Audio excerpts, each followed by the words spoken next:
તો આ તરફ ભરૂચ જિલ્લામાં આજે ભારે વરસાદની આગાહીને પગલે તમામ શાળા કોલેજોમાં રજા જાહેર કરી દેવાઈ છે।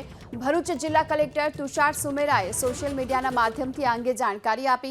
કલેક્ટરે તમામ શાળા કોલેજોને ઓનલાઈન શૈક્ષણિક કાર્ય ચાલુ રાખવાની સૂચના આપી છે।